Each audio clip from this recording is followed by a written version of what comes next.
Hey everybody, it's Jason Blaha here, and once again it is time for the Q&A, so let's go ahead and get this started. Sorry these are up a little later than I wanted, but getting them up in two parts should let me get at least part one up a bit quicker, trims 30 minutes off the time. So let's go ahead and get started. First question. How much does thyroid contribute to TDEE?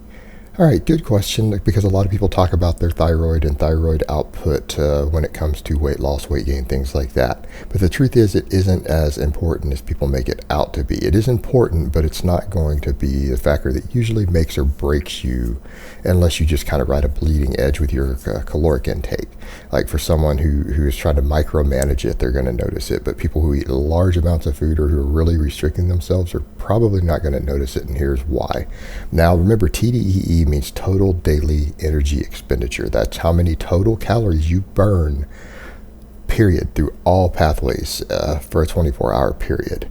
So that's combined physical activity, base metabolic rate, your exercise, non-exercise stuff, even thermic effect of food that you eat actually ramping up calorie expenditure. These are all factors that go into that total number.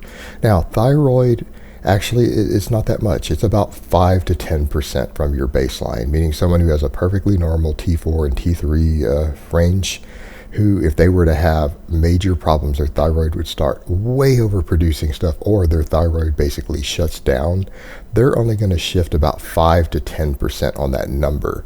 So if your TDEE is 3,000, you're pretty good sized male and you're very physically active, about 3,000 a day might be your baseline. So if your thyroid were to start overproducing, or you were to take some substance that were to replicate it, a bunch of thyroid hormones, you might see up to a 10% shift. So up to 300 more calories.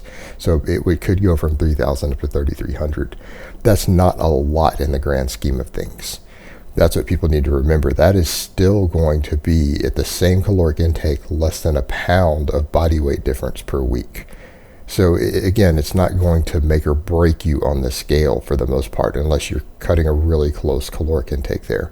And the same thing as far as it slowing down. If your thyroid output were to slow down dramatically to the point of someone who has a serious medical issue with their thyroid, again, about 10% at the most. And remember, it doesn't mean you're going to go 10%. It could just be a few percent with some shifts.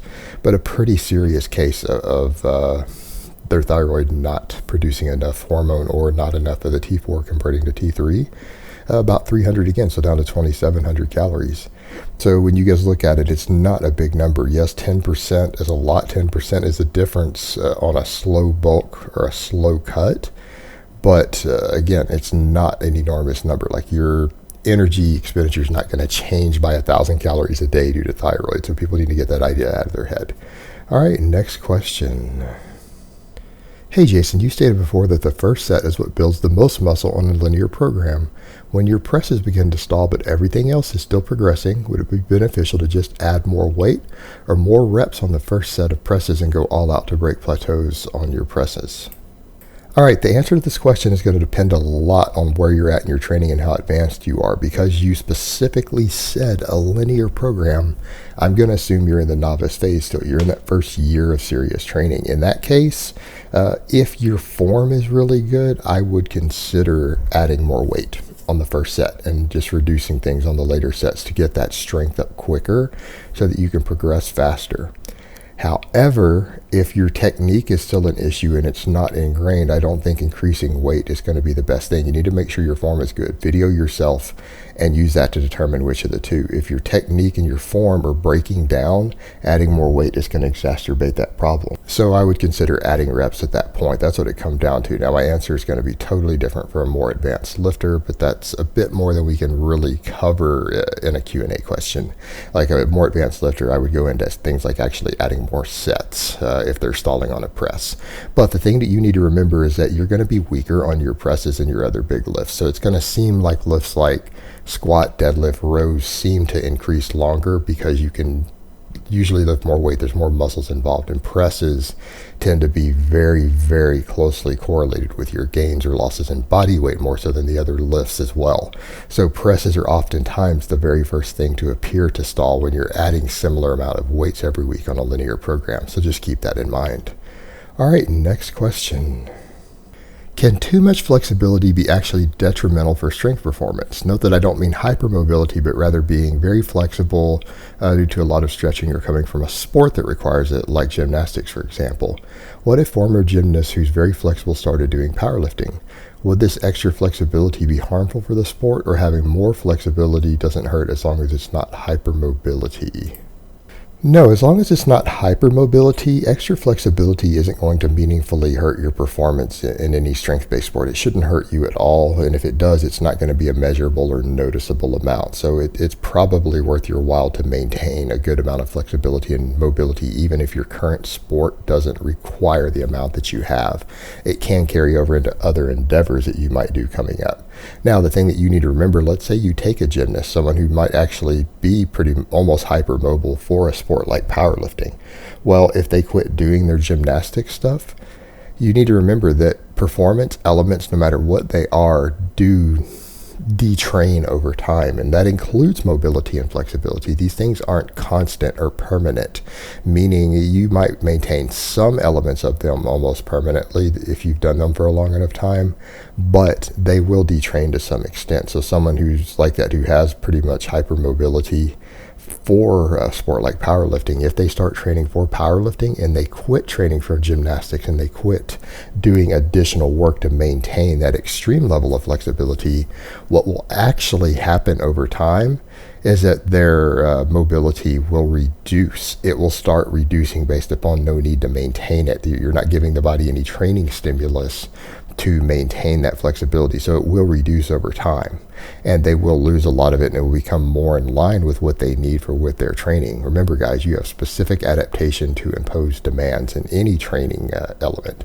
So by no longer training it and training purely a different amount of mobility and range of motion, your actual flexibility over time will start reducing down to closer to what you're actually training it to do currently.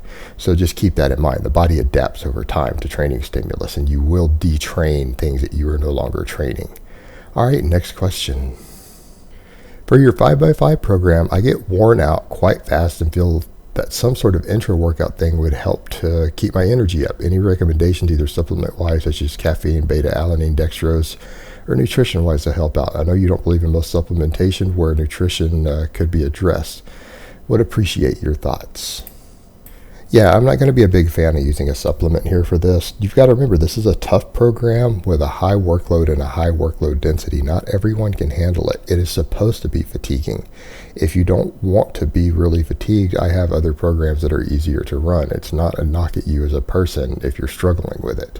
So what you need to remember here, though, is that most supplements are not going to be the way to do this, like beta-alanine and stuff like that. I don't believe those are going to be the best approach for you in the long term. Now, as far as caffeine goes, if you took a bunch of caffeine, whether it was pill form or just through drinking black coffee or something before you trained, that will still be there through the whole training session. That takes several hours to really peak and then clear your system, like to start reducing dramatically. So this program should have you out of the gym within an hour and a half tops, unless you're doing something wrong. So there's no way your caffeine is dropped down, so just take the caffeine before. The other thing is, could be a blood sugar issue. It can be a glycogen issue. What I'm going to recommend, if you need a little bit of intra-workout nutrition, some fast-absorbing carbs, go ahead and take them during the workout. Just you don't necessarily need a bunch of table sugar. You could just as easily eat some very refined starches. You could take some potatoes, a small amount of potatoes with you, or some rice cakes. It could be white rice intra-workout, because again, you don't want a lot of fiber to slow down absorption. Your absorption is already slowed down enough by actually training. So actually really high GI carbs turn into low GI carbs by default in the middle of training or immediately post-training. So something people need to be aware of with your digestive system. But that being said, you could take just eat some extra carbs in the middle of your workout. You get 30 minutes into it and you need a little more food, just eat a little bit of food, take it with you, some rice, some potatoes, something like that, and you should be fine.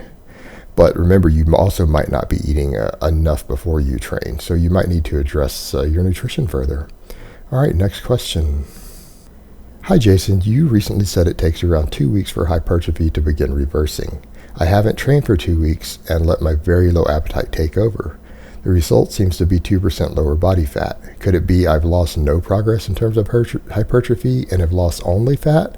I will add that I've been feeling pretty fatigued from going from 3,000 calories to 1,500 calories a day, so this isn't a good idea long term, but it's interesting nonetheless, thanks. P.S. Not promoting this as an idea, it was due to laziness and burnout. Alright, I don't know how you measured that 2% body fat change, but there's a few things going on. No, it's not possible with what you described that you lost only body fat. First of all, one of the performance elements that's going to detrain very quickly is going to be glycogen storage in your muscles. So you're going to actually lose glycogen in your muscles, which will cause a loss of intramuscular water as well, which will make a measurable difference on the scale. Now, I'm sure that with the lower calories like that, you probably lost body fat. It's just reasonable to assume you did. But the thing is, you also sounds like you were close to overreaching. You were getting even chronic overreaching because you were fatigued and losing appetite. That's a sign that you've pushed beyond that curve on the overreaching curve and you're getting closer to overtraining. And the thing is, because you've stepped back and stopped training instead of adapting to the previous overload, you reduced calories dramatically while stopping training completely. So you're going to miss the benefits of the overreaching you just did because you're not giving your body enough calories and fuel to totally regenerate, heal, and grow new muscle tissue as a result of the overreaching, in addition to the fact that you didn't keep your muscle protein synthesis elevated because you didn't just do a deload and do light weights or active recovery. You stopped training completely, it sounds like. So yeah, you were going to lose, instead of gaining muscle that you should have gained or retaining it, with the cessation of training there, you probably lost some muscle mass as a result of what you did. So you're probably seeing a combination of three things. You probably lost mostly body fat. You probably lost mostly intramuscular water behind that as a number two thing due to glycogen storage detraining. And then number three, you probably did lose a little bit of muscle mass because your caloric intake was low. You did no training to maintain it, and you had been previously overreaching for a little while, it sounds like. So in your case, you probably did lose some muscle is the third thing that you lost. But you probably lost mostly fat, then water, then muscle in that order, if I had to speculate. So you lost a combination of all three. Don't do it this way again. All right, next question. Currently training legs 2 times per week. Both sessions consist of 15 sets of 7-rep squats. Yes, 15 sets. 5 sets of Romanian deadlifts. 4 sets of hamstring curls, calves. Legs are still small. I'm in a surplus and gaining weight slowly, but based on weekly averages. But legs still won't grow. I take circumferences to monitor too much volume and under recovering. All right, brother, a lot of people ripped you underneath your question, and I'm about to do the same thing too. If your legs are small, which is what you're describing, you're still a noob. You're trying to micromanage stuff to the point to where you're coming in and doing excessive amounts of training and actually measuring your legs every week. You sound like you're suffering from a body image disorder already. You're a novice with a body image disorder who's being basically over obsessive about this stuff. You are not following the basics. It sounds like you're getting so extreme with your training that you're just throwing needless volume and then obsessing over the fact that you're not growing, which means that you're also having elevated cortisol levels, elevated stress levels in general, which is going to impede your growth combined with excessive training. The whole thing is a recipe for disaster and a recipe for serious body image disorders that are going to hurt you in the long term. Like, I can tell you right now that you're going to jump on a large amount of steroids in the near future, just based upon your approach and the psychology around it. You're going to start abusing steroids coming up. I can already tell you that. It's going to happen with the mentality that you have. Instead, what I'm going to recommend for you is that you step back and focus on the basics. You need to not be doing 15 sets of squats. I have 2 novice programs that are guaranteed to put large amounts of size on your legs. Thousands of people have run them. Follow one of those programs the way that I've written it. I have both my novice 5x5 program and my linear hypertrophy program. Both can be found in the programs, the free programs playlist that I have on this channel. You need to run one of those the way that it's written and stop this silly nonsense, because your training volume is extremely excessive, and that's one reason you're struggling to make progress, combined with the fact that that's creating a large amount of stress in your body. You're mentally stressing about it, which is going to elevate stress hormones, and you're not going to grow and adapt with what you're doing. You're not going to get stronger because you're focused on way too many sets and too much volume. Again, run either one of those proven programs I have, and I promise you your legs are going to get bigger, because your current attitude is stalling your progress. You're getting upset and obsessive about it, and your only other option to continue with what you're doing and see progress is going to be to jump on gear. And you're the type of guy who's going to be obsessive about it when you do, and you're going to be abusing large amounts pretty quickly. I've seen this over and over and over. So you're going to be that guy. So if you don't want to be that guy, you need to step back and run a different program. I have 2 proven ones you can run, and that would probably be the healthier choice for you here, both physically and psychologically. All right, guys, that's all I have for part 1. I will do part 2 for you guys shortly, so stay tuned, and I will talk to you guys next time.